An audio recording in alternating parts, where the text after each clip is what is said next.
did the setups differ today between you and George? Where the setups differ? I don't know. I've not been looking at George's car.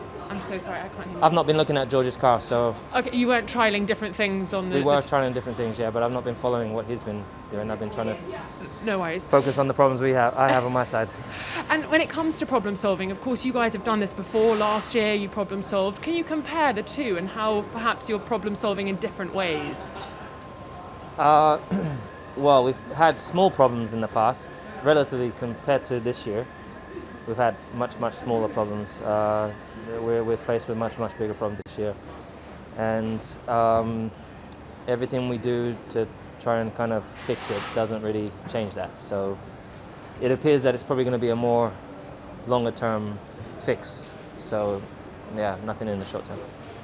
You were talking about the car pulling. Can you describe the sensation and when that started and perhaps what the change was that's brought that about? It wasn't a change. Basically, I had my front two discs were the left one was much lower temperature and the right one would come up, and I couldn't get them balanced. So basically, it was a bit glazed, probably the left one maybe. So when hitting the brakes, the right one's working, which is pulling the steering down because the right one's doing the work and the left one's not. So and then I was having that locking. So. And then it just meant that you didn't get the laps, and it wasn't great. But it's not a major issue. And how much is this challenging your driving style in terms of picking braking points and the way that Lewis Hamilton usually goes about things? What are you having to do? It's the braking thing is something we can fix. So that's not a concern. It's more the balance and this bouncing that we have, and the loss of downforce that we generally do seem to have compared to others. This is making it much harder out there, and as you can see, we're a long way off. We're not bluffing like before, like people assumed we were. So it is what it is. We'll work as hard as we can through it and do what we can. So overnight, what can we expect? Anything radical? Can't really do anything. This is the car, so I can try and improve the setup. But it's not the setup that's the issue. There's some other issues that need to be in build in future. So, a lot of people would get flustered about this. What's your sort of gut reaction and instinct about what this year is going to look like then for you? I'm just realistic at the moment. Like I told you in the last week, we're not fighting. We're not going to be in the race for a win here. If you look at the Red Bulls, they're a long way ahead.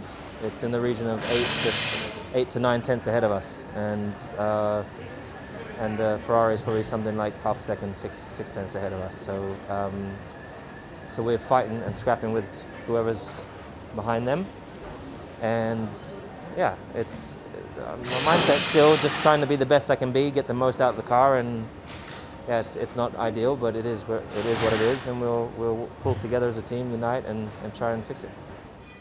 Well, George, your reaction to the two sessions today and how the car has changed between the two? Yeah, well, I think it's clear it's all about lap time, and we're certainly not where we want to be. I think we've made a bit of progress solving some issues, but the pace just is not there at all at the moment. So we need to really go over the data tonight to understand we're both struggling a bit with the car. And yeah, we're a long way off the pace of Red Bull, Ferrari, even the likes of AlphaTauri, Alfa Romeo, seemingly on our pace or even quicker. So yeah, got a bit of work to do. But that being said, fourth in the standings, it's not actually a bad day out. No, but that's one lap. I don't think you can read too much into that one lap. I think the Highfield pace is a bit more representative, and we were consistently over a second slower than where our rivals are. So I don't know, I need to look into the data a bit further. Maybe there's a reason for it. But from our side, yeah, we're definitely not overly happy with the car right now.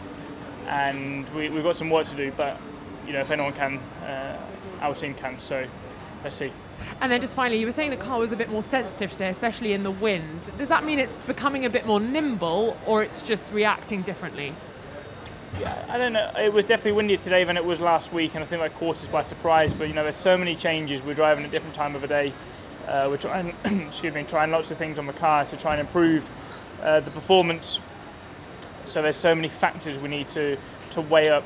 We are truly throwing everything at it at the moment to try and unlock the potential which we think is there, but we're just really struggling to tap into at the moment. And everything we try is maybe one step forward, two steps back, and there's always a bit of a limitation. So it's going to take time. I think we all hoped that we could have solved it for this weekend, but how things stand at the moment, we aren't in the fight, and we've got some work to do. Will the car look different tomorrow again or not? I mean, it's always evolving, but there's nothing drastic we can do overnight. You can't suddenly chop things up or turn a car upside down, because that would just be pretty reckless. We need to go away, analyse the stuff. We've still got a race weekend on our hands, and we still need to make the best of this situation, and maybe damage limitation. But yeah, we need to look into it.